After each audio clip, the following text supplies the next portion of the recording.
अस्सलाम वालेकुम। तो नाजरीन, आज हम सूरह फातर की आयत नंबर 4 पर पहुंच चुके हैं।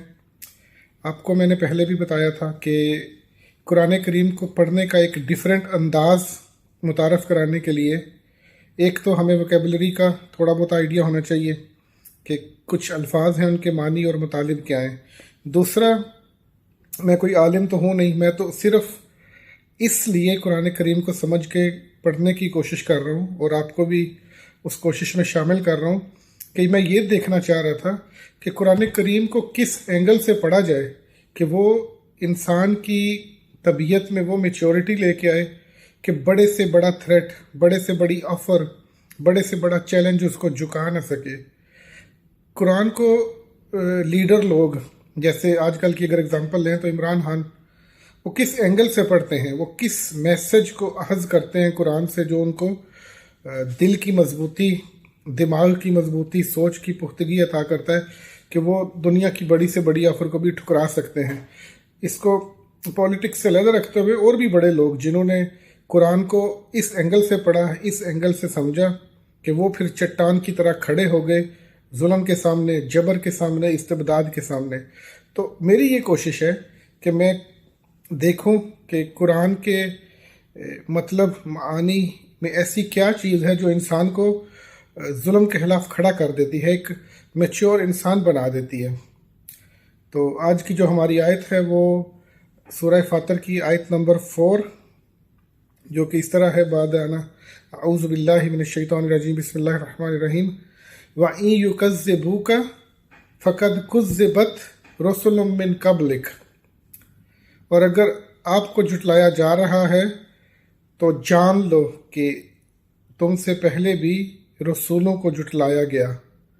व इलल्लाहि तुरजउल उमूर, इतनी छोटी सी आयत है ये, व इलल्लाहि तुरजउल उमूर, और अल्लाह ही की तरफ जो है वो मामलात जो है वो लौटाए जाते हैं।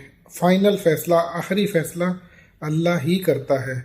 रजात पसंदिया आपने देखा होगा, लौटाए जाने को, पिछले ज़माने की लौटाए जाने को कहते हैं कि बहुत पुराने ज़माने की तरफ लौट जाना। तो रजा का बेसिक मतलब है लौटाया जाना। तुरजाउल उमूर, उमूर हमारे जो काम है उनको कहते हैं कि आजकल क्या चल रहा है, क्या उमूर, किन उमूर पे काम हो रहा है, किन प्रोजेक्ट्स पे काम हो रहा है।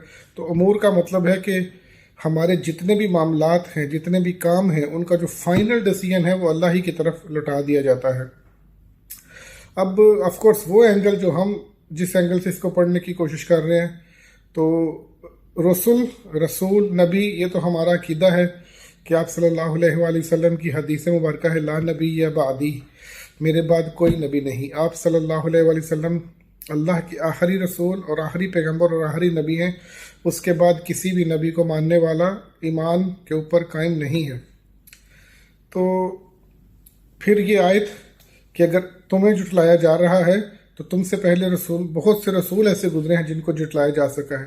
तो एक एनालॉजी ड्रा करने की कोशिश की गई है यहाँ पे कि आप जब भी हक पर खड़े होंगे, छोटे से छोटा, अपनी फैमिली से स्टार्ट कर लें।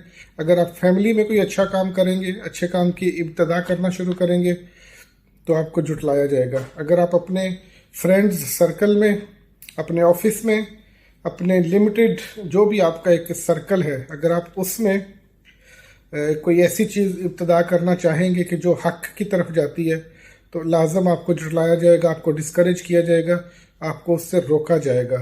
तो ये एक एनालॉजी है और लीडर्स इसको अच्छे तरह से जानते हैं। कोई भी लीडर हो, अर्तगोल हो, इवन मैं कहता हूँ नॉन मुस्लिम्स में भी सी, अगर कोई हक बात पे कायम रहना चाहे तो उसको जुटलाया जाएगा। आज के दौर में अगर कोई क्रिश्चियन लीडर, किसी यूरोपियन किसी कंट्री का कोई लीडर अगर हक का साथ देना चाहे और लेट्स से इज़राइल की मजम्मत करना चाहे, इज़राइल को रोकना चाहे फ़लस्तीनियों के ऊपर बमबारी मारने से, तो उसको भी जुटला दिया जाएगा। तो इसकी जो एनालॉजी है, इसकी जो एग्जांपल देने का मकसद ये है कि आपको जुटलाया जाएगा अगर आप हक पे खड़े होंगे, लेकिन आपने उससे मायूस नहीं होना, उससे बददिल नहीं होना, क्योंकि वाइलल्लाहि तुरजउल उमूर, एट द एंड जो नतीजा है, जो काम है, ان کا فیصلہ آخری اللہ تعالیٰ ہی کرتا ہے. وہ امور تمام کے تمام اللہ کی طرف لوٹا دیے جاتے ہیں، اور اس میں پھر جیت حق کی ہوتی ہے. اس میں ٹائم کتنا لگتا ہے یہ اللہ کی اپنی ایک مشیت ہے، یہ اللہ کی اپنی ایک حکمت ہے کہ اس کو کس حد تک اور کس وقت جو ہے وہ ظاہر کیا جاتا ہے. بہت بہت شکریہ. Thank you very much.